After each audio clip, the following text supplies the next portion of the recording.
Hello, friends. David Vos here. It's just a beautiful day here in Oklahoma. It was raining a minute ago, and it's cloudy and it's cool. And I hope you're having a wonderful day. Well, this, as I said yesterday, was supposed to be, I think, the fifth in the series that we're doing on Revelation. And I really, really value that series, and I have every intention to going back to that, and we're definitely going to finish that. But as I said, I'm going to put periodically other videos in between the series because there are a lot of current events and there's things coming to my mind, as we go. And I just felt, as they say, led to do a different video today and skip the series today because, as usual, I get up in the morning, get me some coffee, and I'll usually get my phone. I've got to check some of your comments, go on and see how many clicks or how many people's been watching the video, whether it's doing well. Did I get a copyright strike? Am I being shut down? Or, there's just things I have to do. I look on and check my mail, check messages from my daughter and things. And so as I do that, of course, you turn YouTube on, click it, and take a look at your video and how it's doing and stuff. And they'll pop some videos up for you to see. And so I'm always seeing these videos that they're promoting. And some of them are a little interesting, and I'll click on them, and I don't watch them for very long because I don't have time.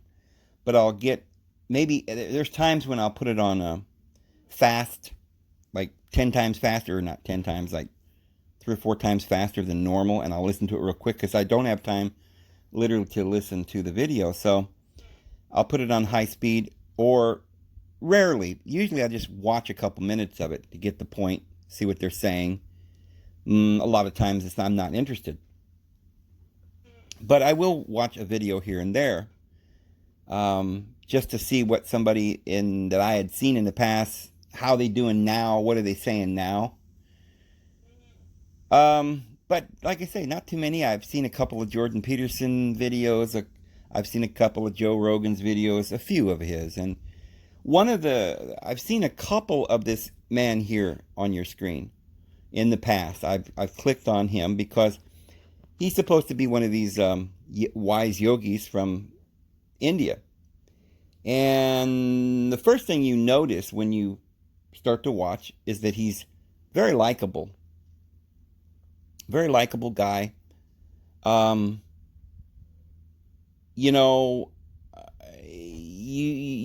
don't feel that he's an arrogant guy. He's kind of funny, and he's got some very wise and philosophical things to say.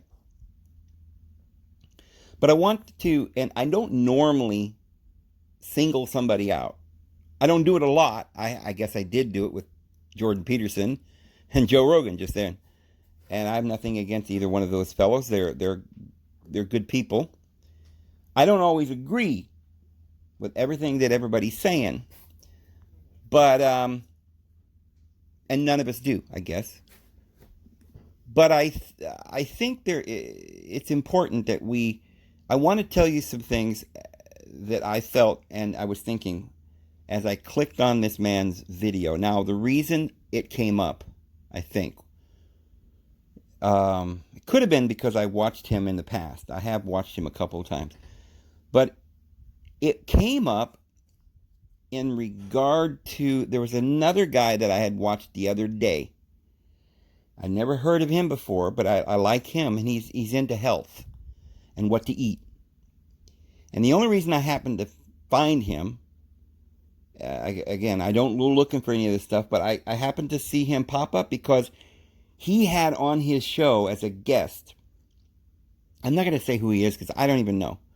But this some guy, and he has on his show a guest was one of these doctors that is promoting a certain diet. And it happened to be one of these guys that I had seen before and listened to a few minutes, and I didn't agree with it at all.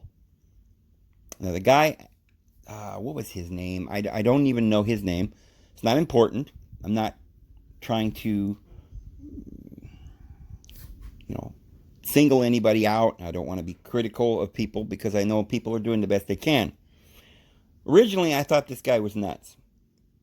I listened to what he was saying a little bit more and I realized where he was making his mistake. He's not nuts. He's just made a mistake. And, of course, that's serious because people look up to him. He's just one of these big doctors. He said, I watched him for about 10 minutes on this other guy's show. He was a guest, and he mentioned that he thought he might even, some people credit him with this new idea, this ketone diet, which he said he thought was a little odd because in the ketone diet, you're basically just eating meat. You don't even eat vegetables. And he eats meat, but he eats very sparingly. And he would only eat meat if it's wild caught or real free, organic, free range, grass fed, grass finished, and, somebody's farm animal. He doesn't just go to the store and buy meat. And of course he's a doctor, so he's got some information, he's interesting. But his theory is that, his belief that he's teaching everybody is not to eat vegetables, most vegetables, a lot of vegetables, we'll put it that way. What he doesn't like is, beans and tomatoes and gluten, things like that, which he says are lectins. Now, all of these foods that are related to lectins, they're not all the same kind of lectins, but gluten isn't the same as the lectin you would find in a bean. But he says they're lectin or they're lectin-like. And he says they're very bad for you. And here's his explanation as to why they're bad for you. Before we say that, imagine then, just for a second, my consternation when I hear this grandiose doctor, one of the foremost authorities now on health, evidently, in the top 10 probably. People, a lot of these new age and health nuts and vegetarians and people like that are all flocking to these different ideas. For a while it's vegetarianism, now it's everybody just eats meat, and they got different ideas. He says that the only reason to put food on your fork is to get olive oil into your body, because he thinks that you should just basically live on olive oil. I know that sounds crazy, but he's serious. He really believes there's only a very few foods and vegetables that you can even eat, and not to eat meat either. And so people are always, well, what very few, only grass-fed meat and wild caught. So what do you eat, Doc? And he explains a few of these foods that you should eat. Well, things like, he says chicory is one of his main foods you're supposed to eat. Well, that, if you know anything about, vegetables, the word chicory, we don't go around saying that word much, but that's just basically a dandelion. They're in the dandelion family. So I agree. But you see how simplistic that is, to think that only the dandelions would be great. I believe that all the natural foods and things that, if you go into nature, there's going to be various kinds of foods. I break them up into beans, or you can call them legumes, nuts, seeds, which seeds is kind of the same as fruit, because most fruit have seeds. But in some fruit, you eat the seeds, and some you don't so much. And then there's grains. And you also have roots. And, because see, berries and fruit is the same thing for me. Nuts is a little different. That's an oil thing. It's not a lot of sugar. It's got a lot of oil. Beans have a little sugar, a little bit of protein, and some oil. Grains have a lot of oil. Very little. They have their carbohydrates, yes, but not really any fructose. And he points out that fructose is so bad for you, so he doesn't believe you should eat a lot of fruit. Especially, I think, he didn't say it, but I think he was saying, it kind of sounded like it'd be better for him to just say modern hybridized fruits. They've made them sweeter than they originally used to be. And I've always said that too. So I understood kind of what he was saying.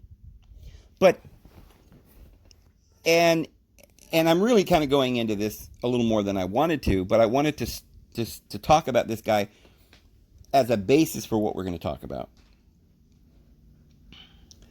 Because he says that the reasons that lectins are bad, he says that animal or plants don't want to be eaten. So, first of all, he believes in evolution and these plants are intelligent and they're trying to keep you from eating them. I don't believe that, to start with. I believe that the physical world was designed, created. I don't believe that an elephant just evolved with tusks. I think elephants were bred that way so they could lift poles and do work for humans. They were bred to be big so they could pull trees down. I believe that horses were bred to be ridden. Somebody found an animal and bred them into a horse so that you could ride them. They got a sway back, and camels have sway backs, and camels can go long distances without water, so they're good for the desert. I believe dogs, there used to be a wild dog originally, probably. I probably a long time ago, dogs, pigs, bears, a lot of these things were all related. Maybe they're all kind of the same thing. Might have been a few different varieties of this particular kind of animal in different countries. I think dogs and elephants and pigs and things like this are all related. But you can take this particular animal and you can breed them over time, make them bigger and bigger and put tusks on them, make their, or you can breed them down to a dog rather than a bear, smaller version of a bear, and make them small enough to be brought home with you. A lot of people wouldn't want to bring a big old grizzly home with them, because if they got upset one day, they could hurt their children. So we bred these things down, maybe from a fox or a coyote, and we made a dog, and we used them to herd our sheep, and we bred them for that. We bred them to be watchdogs and so forth, and to be our best friend. So I think that is why I believe dogs are so smart, because they've been around for generations. They've been bred to be man's best friend. They've learned a lot from human beings. They can't talk, but they listen to people, and they can pretty much tell you what you're saying. They can do what you say. You say, go over there and herd those sheep, and they know exactly what you're talking about. Dogs are really smart. I think they're almost as smart as, like, monkeys. I really do. I think they're I don't necessarily think it was because they evolved that way, but because of breeding. So anyway, that's kind of my theory there. It's what I believe. I do believe in the survival of the fittest, and if everything goes back to nature, then things go back to seed. But humans are designed to live in the world. It's part of the composite. And so we're supposed to be molding and changing the world, cutting down the trees, cutting down the brush. And then that would get rid of the snakes and the mosquitoes and things like that. But when man goes away, the mosquitoes, the bugs take over, the parasites, the world gets bad. All right, I'm going way into that. I didn't need to do that. But to start with, I don't agree with his theory that these plants are so intelligent that they've developed a system so that they can't be eaten. And he says, just like some plants have thorns, so that because they don't want to be eaten, they develop the thorns, or maybe they developed a poison so that if you touch them, you'll get a rash or a sting, like a stinging nettle. But see, I don't agree with that, because I think that the reason that raspberries have thorns isn't because they don't want humans eating them, but it's because someone designed them for humans. Because if they didn't have thorns, then the other animals would go in there and eat them all. And so the reason they were designed with thorns is to keep animals that don't have thumbs out of there. And then humans, in their ingenuity, can find a way to put a board over the bush and walk on top and crawl down and reach in carefully and get the berries. That's a very simple view of how I feel, but so I don't believe, I believe that creation was designed. So he's wrong about that, in my opinion. But then, from that point of view, from that foundation, he starts saying that there's something wrong with these, that they've designed them, that they've evolved many of the plants so that we shouldn't eat them. And I'm thinking, really? I mean, I believe in the Bible where it says that our Father in heaven created the world and gave us fruit and said, now eat the fruit.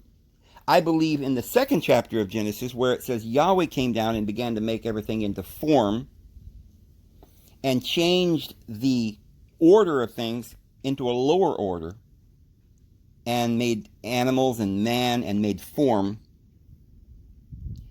And then he cursed the ground. I don't think it was originally designed that way. I think a lot of the things that's going on in the world is a design or a curse, which is literally designed to keep us in bondage and working the soil and having a hard time. So there's a lot there to unpack, but moving on from that. So he says that the plants have developed, a lot of plants have developed a thing called lectin, which somehow or another they know, to me that's ridiculous as well, because of the fact that if all these plants like peanuts and things like that are so good, for some people, we like them. I know there's a lot of people who are allergic to peanuts and allergic to milk and things like that. But we can explain why they are. It's something he has not noticed.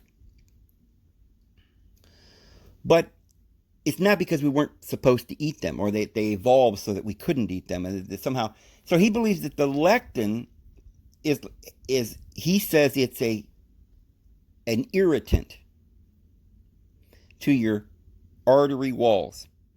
And the irritant then is abrasive to the artery walls. And then, so it's scratching. And because you've got scratches on your artery walls, the body sends a signal to bring some cholesterol up and patch it. And that's what he's calling, it's really like a callus, which I never heard of cholesterol in your arteries or plaque being, I've never heard that anyone say it was like a callus. So I liked that. He may be right about that.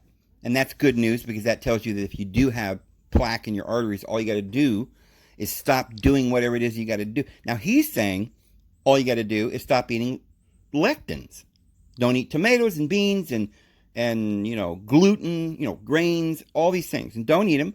And then the irritant goes away, and boom, if you're not using that shovel or the pickaxe, you don't get the callus anymore. Your body heals and the calluses go away. And so if you stop taking in these irritants, he's saying you don't have plaque anymore. And therefore, you don't get heart disease and you live longer. Here's my problem with that.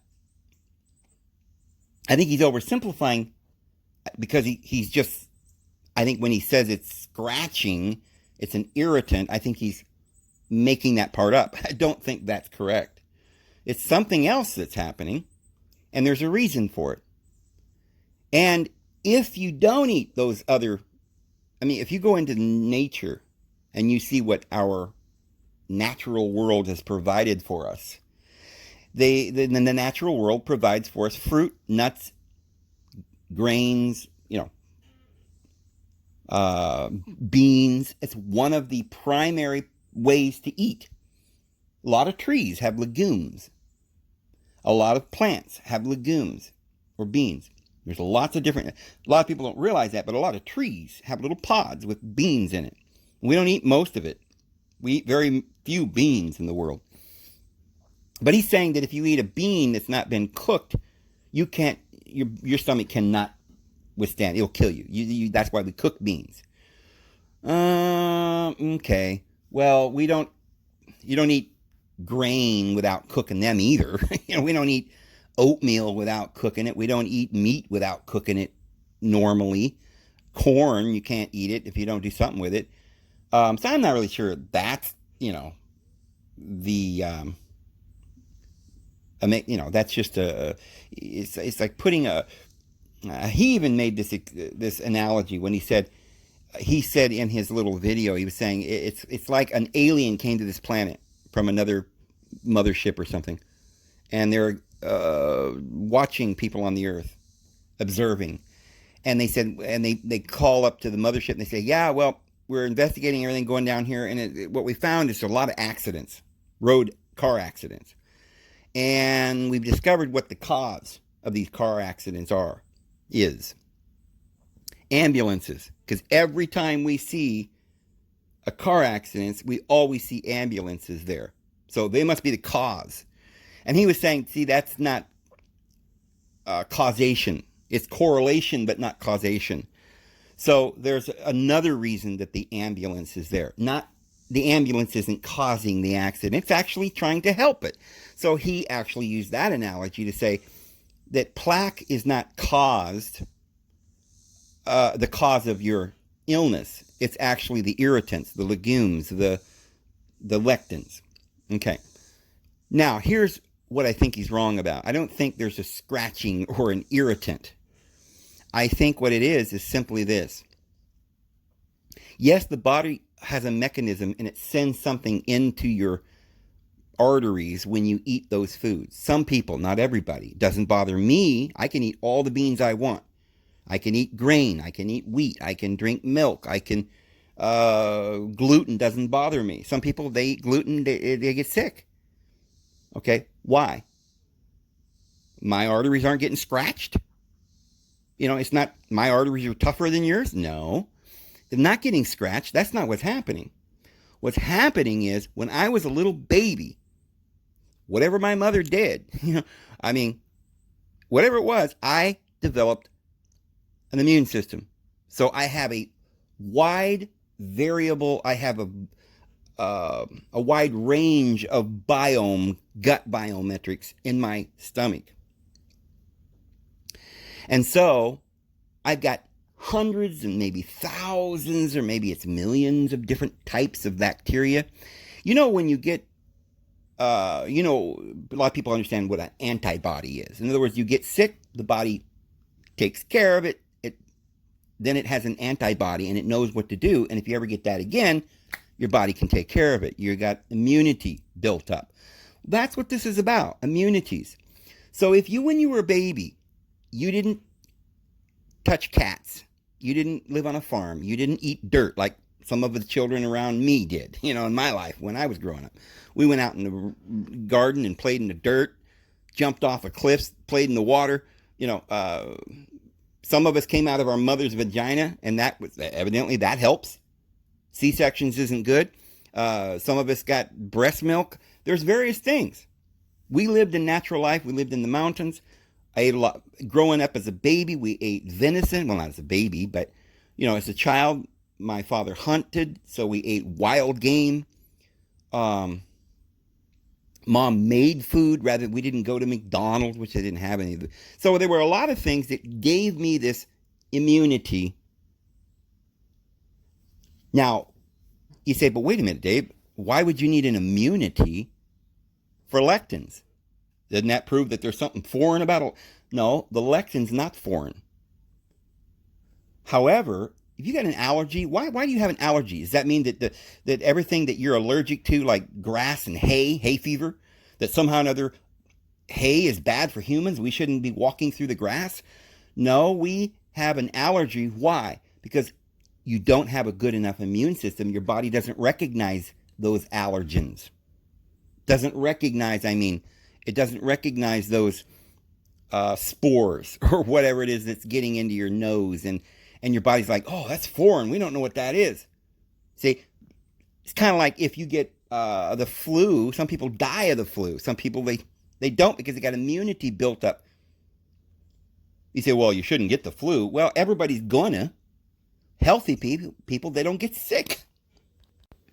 So yeah, You're going to come in contact with salmonella. You're going to come in contact with the common cold. You're going to come in contact with bugs and parasites and bacteria and all kinds of things in your life.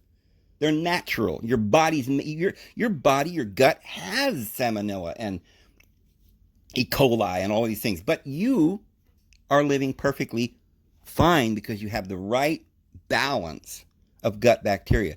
If you, for some reason, as a child, don't develop the proper gut bacteria, then when something that the body doesn't understand gets in there, they think it's a foreign thing and then they attack it. I don't think it's scratching your arteries.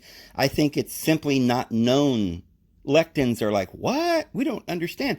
Because you never developed, as a child, you never developed these immunity, or I don't even think it's immunity. Your everything that you, like, you eat spinach or some fibers will ferment in your gut. That's what they do. Some fibers are real strong fibers that don't ferment. They're just roughage. They just help you go to the bathroom. But a lot of fibers are literally, like spinach and stuff, will go into your gut and ferment and make bacterias so that you can digest food. Well, if you don't have those in your gut, then you can't digest food, and therefore, if some people don't have the ability to digest, well, say, how about milk? Some people they can't drink milk. Why? Is it milk bad for them? No. You need to train your gut to be able to digest milk. You need to, because you're not healthy if you can't digest milk. Every child is supposed to be able to take in milk, and it's very nutritious. And I have so many people saying milk has got mucus and you can't do this and that, and it's just a hoax. All of these things that they're saying. There's so many foods in nature that have lectins. If we eradicated that, all the beans and all the grains and so many things, practically everything, you would literally, I'm not saying it wouldn't be beneficial. If you're not going to get as long as you don't have an immune system, you need to stay away from, like, if you don't have an immune system and you're allergic to cats, stay away from cats. However, if you know that there's a way to improve your gut so that you no longer are allergic to cats, then do it. The problem isn't cats. The problem is you have something wrong with your immune system. So I think and I went through all of that to explain that a very smart and wise man doesn't know what he's talking about. And he's teaching all the people in this world false information about health. And so now you got one person said, well, you shouldn't eat meat. And the other person said, you shouldn't eat vegetables. Another person, don't eat eggs. And another person, don't eat milk and don't eat this and don't eat that. And you can't have gluten. Why? Well, because I'm allergic to gluten, so therefore it's really bad for me. I know my own body. No, you don't know your own body. What you know is that you're sick, but you don't even know it. See, you don't really know it, because if you knew your own body, you'd realize you're sick. You're in poor health if you can't digest vegetables or if you can't digest milk. And so the solution isn't just eat meat now. Don't eat vegetables. Then if you did that, you're going to be not having all these polyphenols and all the cannabinoids and all of the phytochemicals that are necessary to life to give you dopamine and happiness, produce hormones. All of this stuff is necessary, and they're eradicating so much of these good things from their diet. Now, I don't know, but this man seems to me like a propagandist. Like he's teaching false information to the world on purpose in order for people to get sicker and sicker and to get more and more confused, because somebody come along and said, hey, maybe we should eat meat. That's a good idea. And maybe we should eat whole foods. That's a good idea. And this guy comes along and says, no. Let me show you some contrived ridiculousness to prove to you in some ridiculous way that's not even logical that actually you shouldn't eat whole grains. The bran's bad for you. The germ on the wheat is bad for you. It's actually the opposite. Bacteria is good for you. Yeah. If you don't have an immune system, bacteria will kill you. That's why you don't spend the rest of your life in a bubble. You fix your gut. Now, I've spent so much time. We're now 30 minutes, and I've been talking just about this one man, and so as a segue into what I'm about, what this video is about, is kind of a little bit odd that I spent so much time explaining this guy's views. But I wanted to do this because I wanted to make it perfectly clear that the guy was wrong. That lectins are good for you. Beans are a very healthy food. They can actually decrease your chances of getting cancer. Oh, even if it were true that they reduced your heart disease, but it's increasing your chances of getting cancer, and people die of cancer all the time. So anyway, you see this man on the screen. This man on the screen is a little bit like the man we just got through talking about. Now, remember, I don't like singling somebody out and criticizing anybody. And let me just say up front again, I like this guy. He's got a really nice charm about him. And of course, I believe in the Eastern way of thinking. I believe that esoteric wisdom is found in our Bible as well. I just don't believe that modern Christians believe what Jesus taught. I think they've become apostate. They've lost the truth. And I also believe that the yogis and the shamans and the gurus of the East and around the world have also lost the truth and are lost and don't know the truth. But if you listen to this guy, and again, before I go into this, the reason why I'm bringing this up is because it's important. Because a lot of people are being deceived. Because what we're doing is we're trying to find the truth. We're trying to have salvation. We're trying to get sorted all out. And it's very important. You can't be deceived, because if you're deceived, you're going to get off in the wrong path, and you're going to fail. So I'm doing this not just to pick on somebody, because like I say, I actually like the guy. I would love to have a conversation with him. And after this video, who knows? He might even just, I doubt it. You know, I made a video the other day about some other person. I make videos, and I singled out Jordan Peterson, and I've singled out other people. And nobody's, said anything. Oh, hey, they heard that video, Dave, and they want to have a debate or anything like that. Because I'm not into debates, but I do believe it's important. I would certainly have a friendly discussion with the man. And, but that's not, just saying. There's a reason that I have to bring this up, because it's so important. We're living in the latter days, and people are needing to know the truth, and I think people are getting confused. Now, I also am covering this because I also talk about the esoteric wisdom. However, a lot of you may know, but I teach that there is a real God, a person. I don't know that he does. I don't think he believes that the deities in the Bhagavad Gita are really people. Perhaps they're not. Some of them are illustrations. Like we've talked about, some of the characters in the Bible are also depicting and illustrating something. However, I also believe there's a history, and that there was a man named Moses and Abraham, and I believe there was a man named Jesus, the Son of God, born of a virgin, who loves us. And I believe that there is also an internal esoteric teaching, and there's also an outer literal teaching that is true.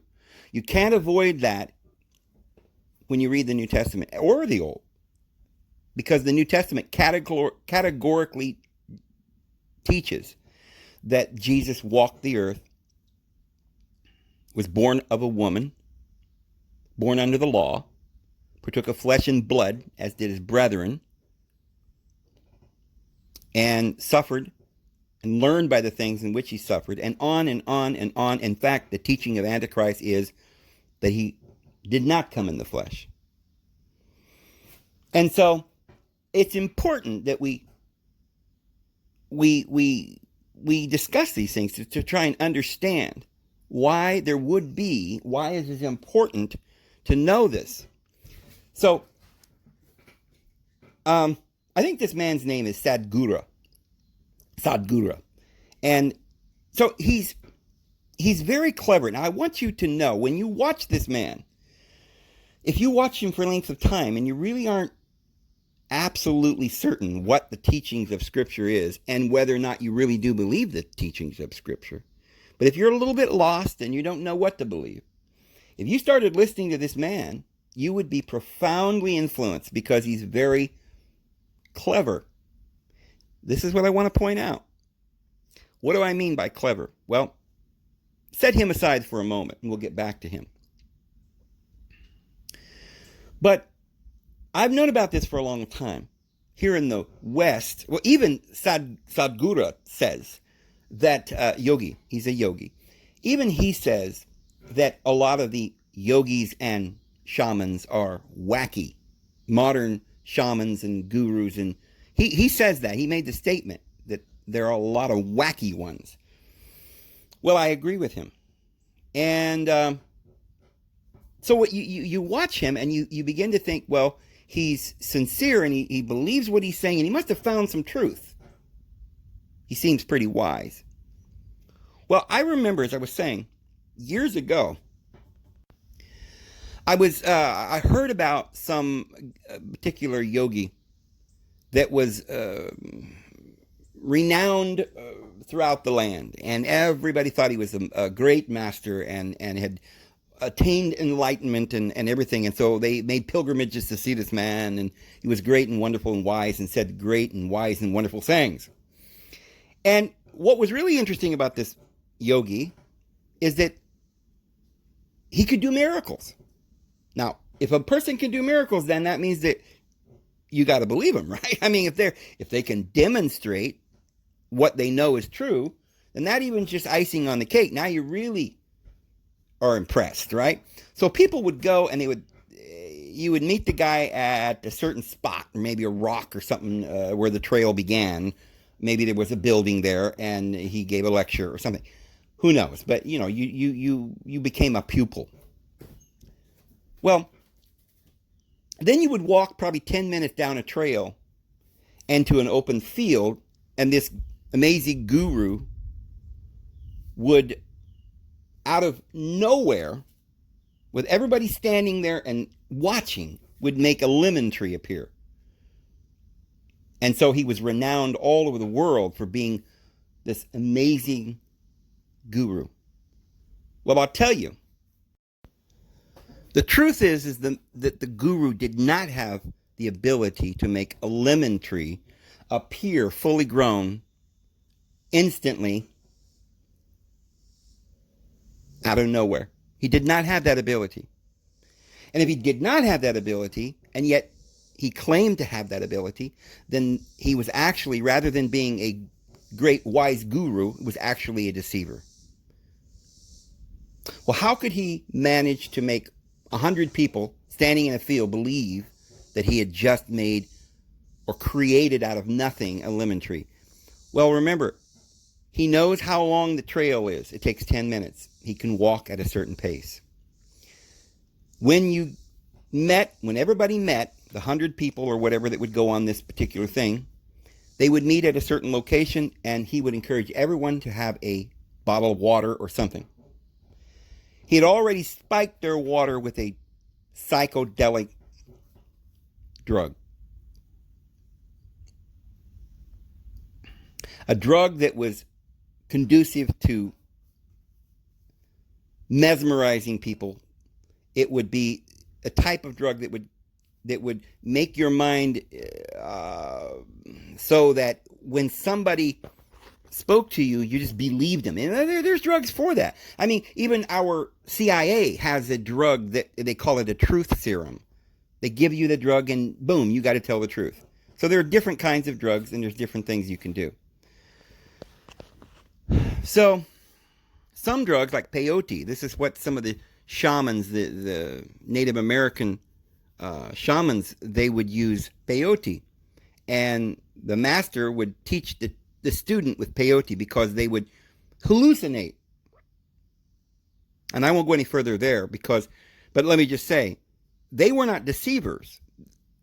Most ancient religions did use Chinese shamans and yogis and so forth for centuries have used psychedelic drugs to teach their students. But in ancient times, they didn't do it to deceive. They didn't pretend to grow a tree out of nowhere. What they did was they gave the student an experience, and then they helped them understand it. They saw God. They were able to leave their body and see greater things and learn from it. But in the case where, especially in religion or in politics or whatever else, people want power. They want to deceive. So, of course, even as you see in Christianity, there's people that claim to be faith healers, and a lot of them they have plants in the audience that say they're blind when they're not. There are certain psychics that claim they can talk to your dead mother, but they go to a school to learn it. And here's how they do it in a nutshell. They'll do certain things like, I'm hearing a j, and you're thinking, Jerry? And as soon as you say Jerry, they say it at the same time. You want to talk to your Uncle Jerry so bad. You're wishing the guy had this ability. So you're going to give him every benefit of the doubt. The fact that he was going j, and as you said, Jerry, he said it, waiting for you to say it, to finish it. He knew that somebody in your life had the j at the beginning, but maybe not. He couldn't have just said Jerry, because maybe you don't know a Jerry, but maybe you would have known a Jean or a Jeanette or a George or something. You see, there was a very good chance. And so when you say Jerry, he goes, yeah, that's exactly what I was going to say. Jerry's fine. See? Or if it turns out by some chance that there is nobody in your family, or you're not cooperating with him, then he'll change the subject. They've got a very clever way to do this. Well, in this case, many of these yogis that did this, they put the drug in their drink, and then they were able to mesmerize and hypnotize the people. And by telling the crowd, oh my goodness, I've just made a lemon tree, everybody saw what the man said was there. They were all hypnotized into believing. I mean, LSD, you see things that aren't there. People jump out windows and they think they're butterflies or whatever. This is what certain kinds of drugs can do. Now, am I saying that this Sadhguru is a liar, that he's cheating? I don't believe that this man is openly and truthfully lying. I think he's literally deceived himself. And I think that's what's happened to a lot of, like I said, I was raised Jehovah's Witnesses. Many of them are very sincere. If they used logic to its fullest extent, they'd find out that they weren't telling the truth, but they don't go that far. They only tell themselves enough logic to get themselves in a hole. So, in this case, this guy, Sadhguru, is making, he's very clever, and he's using a trick in order to get millions of people to believe that he is a great and wise man. And here's how he's doing it. You talk to him, and you listen to him, and he'll give you this very wise explanation, parable, whatever you might call it.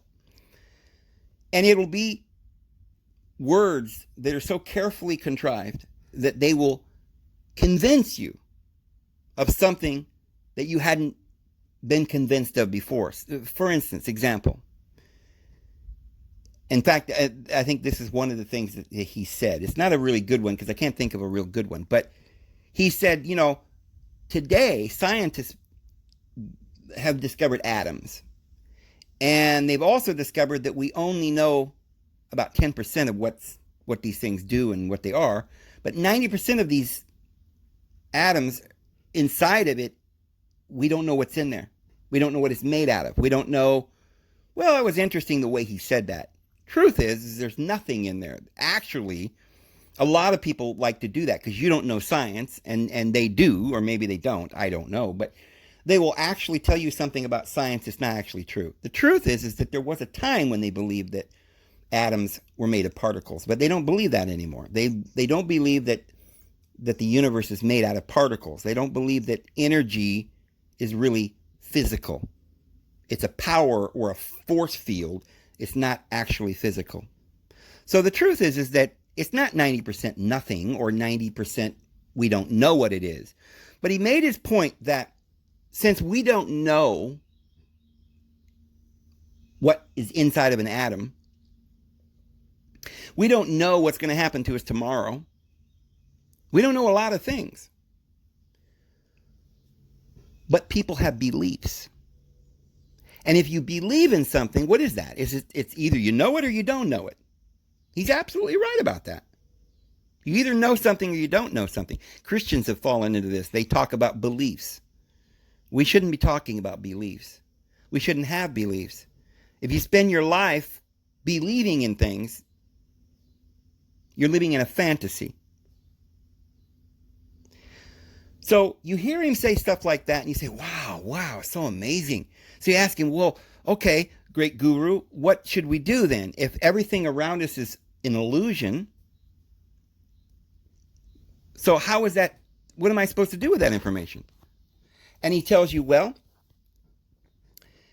if you're living your life while having beliefs, then you cannot find truth because you already have beliefs and you've already accepted what you believe. And now what you want to do, according to him, is you're keeping your beliefs and now you want to go and search to see how you can prove that your beliefs are true, or to see how somebody else's beliefs compares to your beliefs.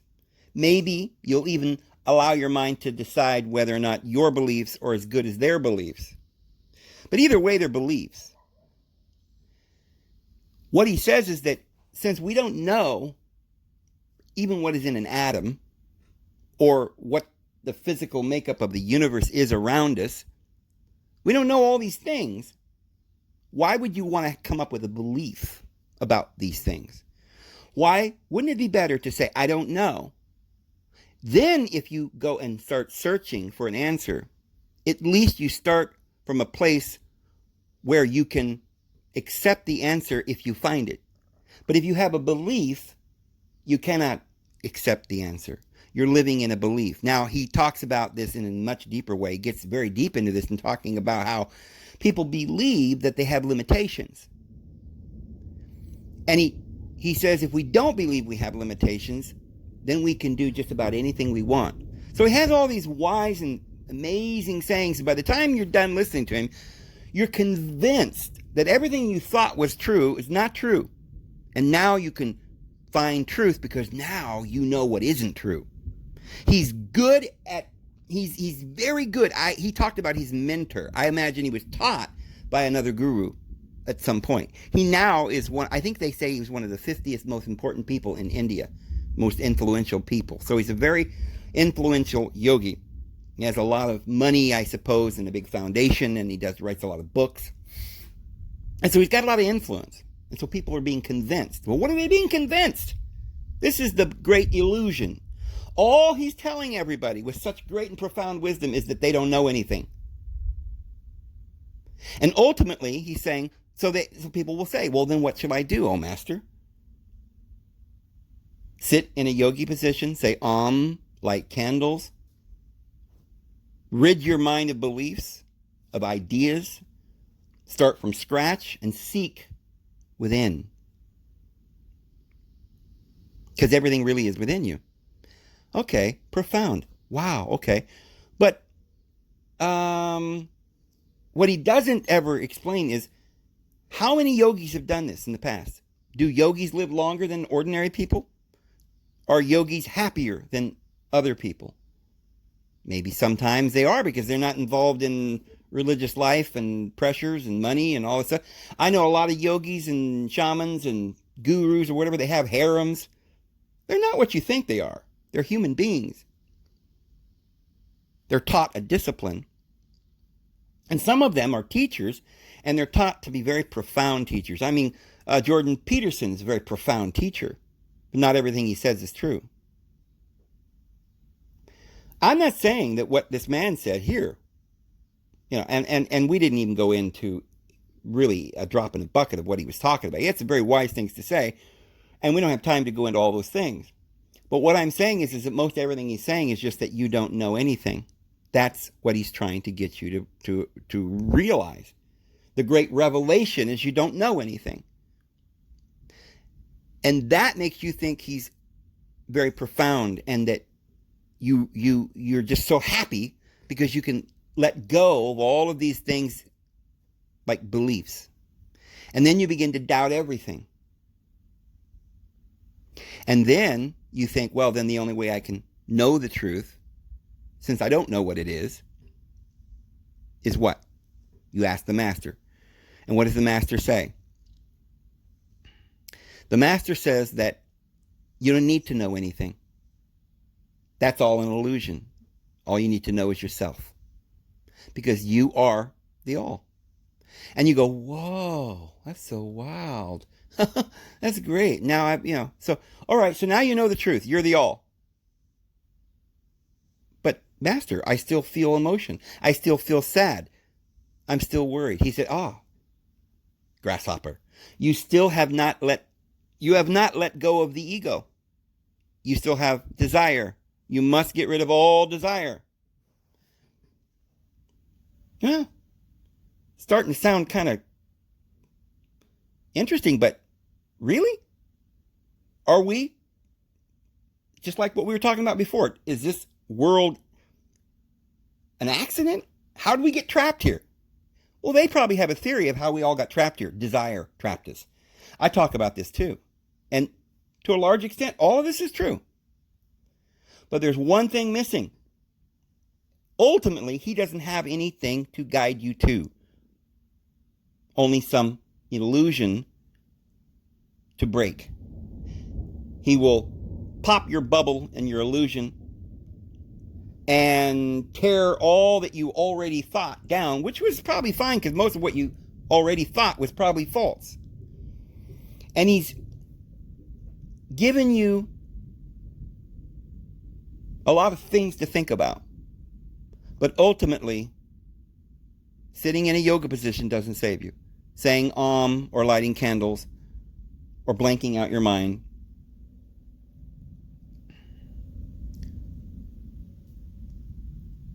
And so therefore, it leads nowhere. Yogis can sit in that same position for their entire life. At the end of their illustrious career of being a yogi, they've got a lot of wise sayings and a lot of followers, but they still don't have the truth. Perhaps they would say, well, you can't know this truth in one generation, my son. Okay, maybe it takes many lifetimes. Wow, that's pretty depressing. And in the end, you're not supposed to find anything anyway. That's kind of deep. There's a lot of truth to it if we're seeking something. Then we're empty and we need to be filled. But if we accept who we are, then we're already full. Beautiful. Wow. Write that down somewhere. But what if you actually do need something? What if that's not true? What if you actually do need something? And what if that something has already given you eternal life and all you got to do is look to them? Like, for instance, if I'm holding out my hand and you're about to fall off a cliff and I'm holding out my hand and I say, grab my hand, I can save you. And you say, no, Sadhguru says it's all an illusion. I don't have a desire to live. I'm going to just let myself go. What is the point of grabbing your hand? I mean, maybe the world is an illusion. We ain't got time to think. We're dangling from a mountain here. But salvation in that moment is to grab the man's hand. And in a greater sense, We're all dangling from a mountain right now. We're at the end of the age. And some people say that the esoteric wisdom is only about inner spiritual truths, that God really is just a principle within you. I believe that we are divine, but we're not just a principle, we're a person. And our Father in heaven is a person, and our Divine Mother is a person. And the Lord Jesus was a man, a person. And that person knows things and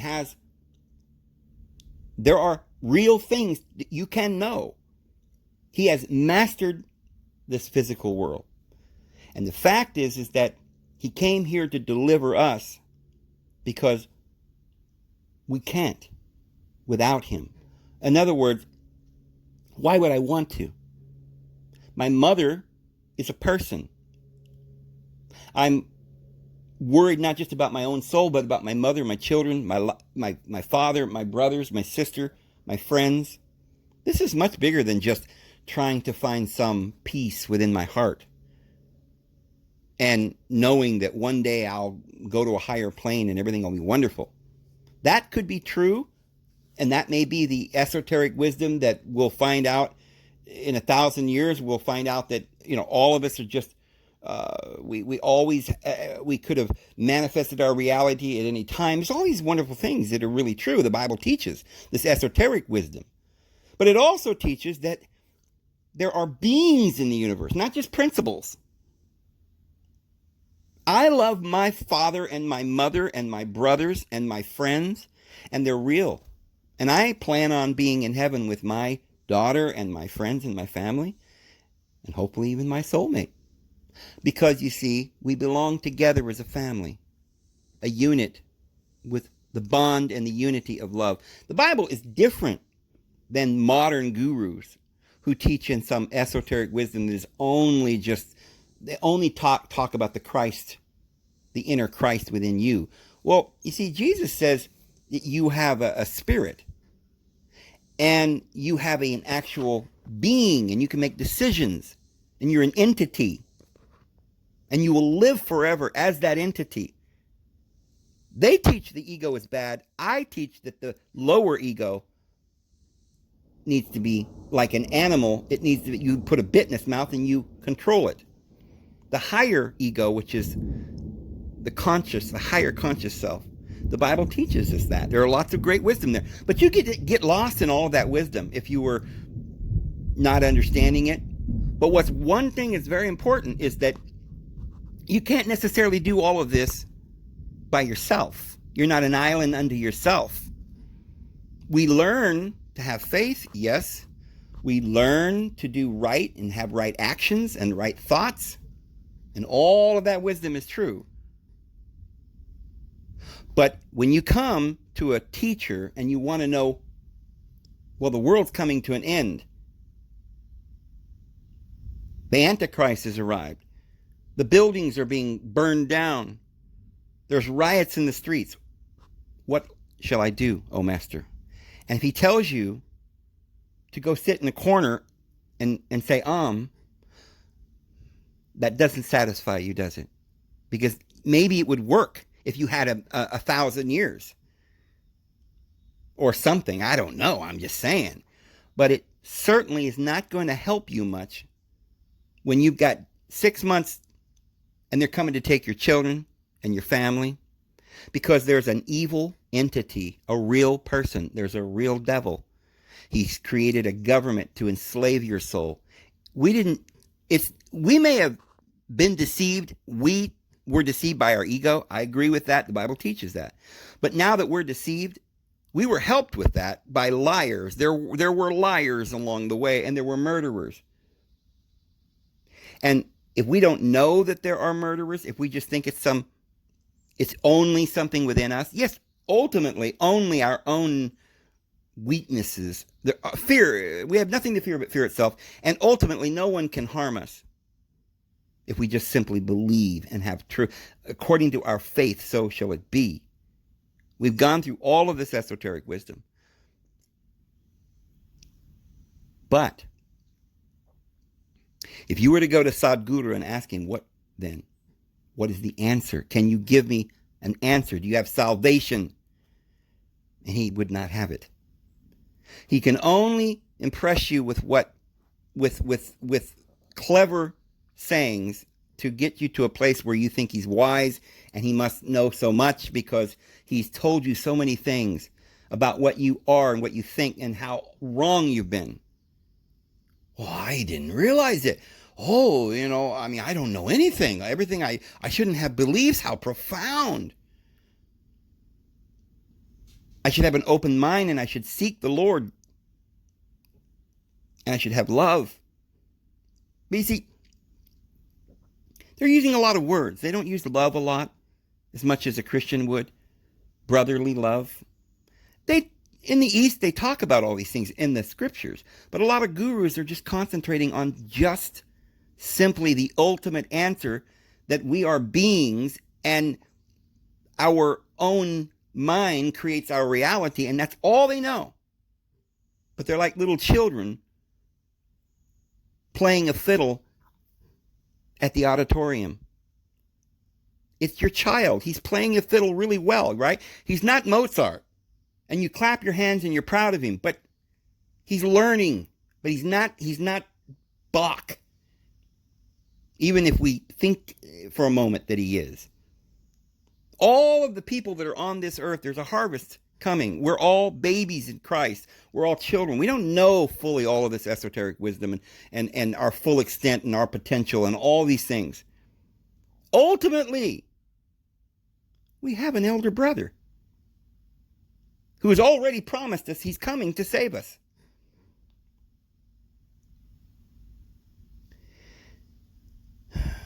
The apostles, they taught the esoteric wisdom. I guarantee it. They talked about the Christ in us, the hope of glory.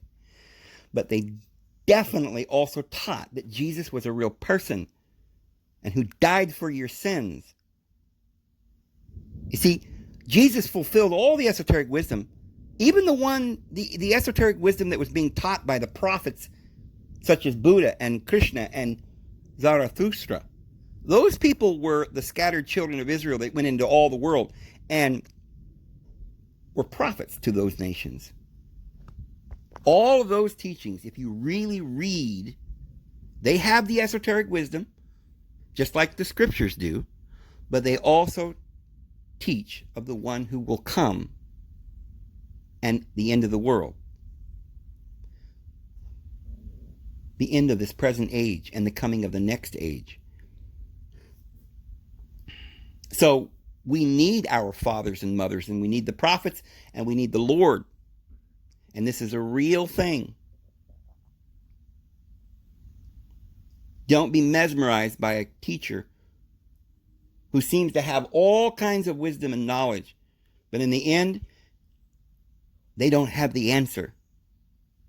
Be very careful. This is how we know that the scriptures are much more than what people think they are. I say it's an excerpt out of all the ancient wisdom because it's the last, it's the final witness. The prophets spoke in all the nations. It's written in the stars, my friend. Jesus and his coming was written in the stars. Now, go down 1,000 years from Babylonian prophets or whatever books that they wrote, and they may have forgotten or didn't know at that point who the Messiah really would be. Some may think he's just some aspect of your own consciousness. Others may have thought, oh, he's going to be a real person. Some may believe he's going to keep all the laws of Moses. Some are going to think he's not going to. Well, Jesus came to the world, as he promised, to save us, to give us the answers, to fully and completely answer all these questions that we had. Because he knows that's not how the world is. It's not supposed to be. If you're going to go by nature, like we'll just evolve into becoming gods, then that won't work. Because what we'll do, we'll be in this endless rebirth. If you're going to go by your own wisdom, you'll never get there. This may be true that you're caught in your own stupidity, and that's what rebirth is, and karma. Karma is action, as he rightly points out. And you're caught up in these actions rather than just the listening. He's right. However, listening is an eternal prospect. We'll always be listening, and we'll always be progressing and learning. But you won't be able to learn if you're being deceived by false entities and false prophets, and if you're not being told the truth. So, if we're living in a world where it's based on lies, it's going to be very difficult. You're sending your children to school. They're learning Einstein physics. You're going to the church and they're teaching you whatever they know about Christ. We can't know everything on our own.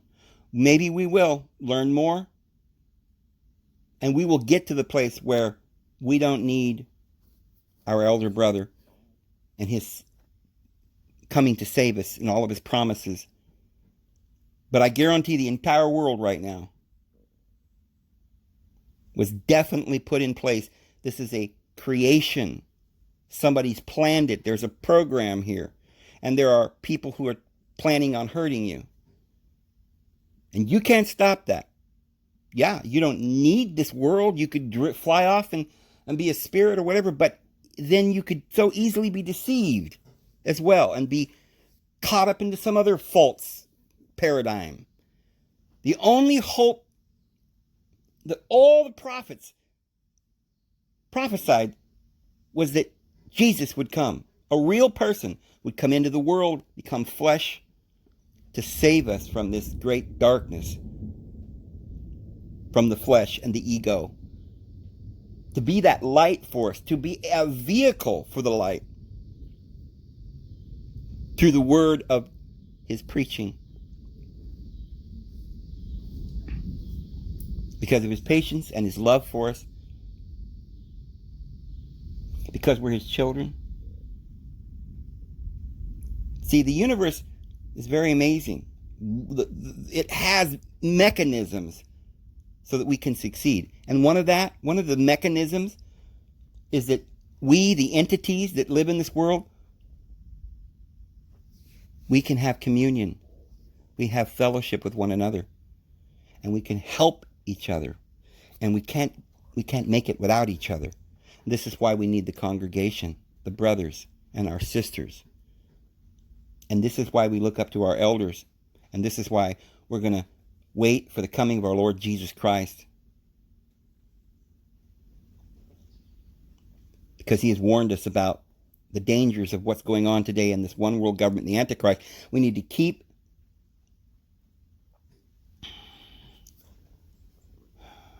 dear to us his words and be very careful to remember his words and what he told us.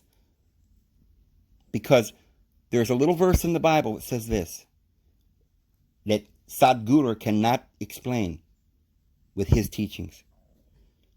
And that is, he thinks the New Testament is just this esoteric wisdom. That's all it is. But what about this one verse? And this is only one of many. You will be with the Lord. You will make it. You will succeed. But it says this, if you don't tire out. If we don't tire out. So there's a danger of tiring out. What is this tiring out? Being discouraged, falling away, the apostasy. Well, it's coming upon the entire inhabited earth, my friends. And unless you follow the instructions that Jesus gave, he's coming to take us out of here. And I'm sure that when we do see him, he'll teach us about all these other very powerful. We'll go on to the next classroom. We'll learn all about those inner spiritual potentials that we have. But none of us at this point can make it alone. And we've got to remember that the final revelation was the apostles, because the apostle Paul says that once and for all time, these mysteries were made known by the apostles and prophets through the Holy Spirit. We'd be very foolish to throw them away and to assume that they're not there. and to rely only upon our own inner spiritual knowing. Yes, we have to rely upon that. We have to remember not to let the flesh take over and be deceived. But part of that is to have the common sense when you're a baby to follow the instructions of your father and your mother. So anyway, I'm going to go ahead and go, friends. I hope you guys have a really great day. We'll see you again tomorrow. And we'll get right back into Revelation tomorrow. Have a good one.